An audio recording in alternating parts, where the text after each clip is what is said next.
Hello' everyone, ইতিমধ্যে এটা বহুত ভাল আপডেট হয়, কাৰণ মাননীয় হিমন্ত বিশ্ব শৰ্মা ছাৰে মুকলি কৰিলে সকলোখিনি কথা আপোনালোকৰ মাজত, যিহেতু নতুন ঘোষণা প্ৰকাশ কৰিলে আৰু লগতে ছমাহৰ ভিতৰত মুকলি হ'ব সকলোখিনি 1 লাখ এপইণ্টমেণ্ট তেওঁ কমপ্লিট কৰিম বুলি ক'লে। আৰু লগতে নতুন পদৰ বাবে আপোনালোকৰ আবেদন হ'ব, যিহেতু আপোনালোকে জানে 12-15 হাজাৰমান পদ আহিব, য'ত আপোনালোকে সকলোৱে গ্ৰেড 3 গ্ৰেড 4 সকলোৱে দিব পাৰিব। লগতে 10 পাছ 12 পাছ গ্ৰেজুৱেশ্যন সকলোৱে এই এক্সামৰ কাৰণে দিবলৈ সক্ষম হ'ব। আৰু লগতে নিকাভাৱে সকলোখিনি এক্সাম হ'ব বুলি উল্লেখ কৰিলে, আৰু লগতে আছাম ডাইৰেক্ট ৰিকুৱাৰমেণ্টো আপোনালোকে সকলোখিনি নিকাভাৱে পাব বুলি উল্লেখ কৰিলে।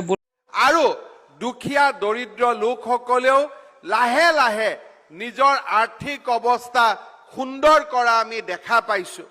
আপোনালোকে দেখা পাইছে যোৱা কিছুদিন আগতে আমাৰ প্ৰায় 26,000 ল'ৰা ছোৱালীক আমি চৰকাৰী চাকৰি দিছিলোঁ।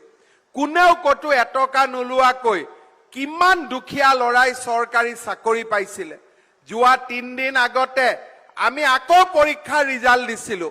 অহা 23 তাৰিখে আকৌ আমি 10,000 ল'ৰা ছোৱালীক আমি একেবাৰে কোনেও টকা পইচা খাব নোৱাৰাকৈ আমি বিনামূলীয়া চাকৰি দিয়াৰ ব্যৱস্থা কৰিছোঁ।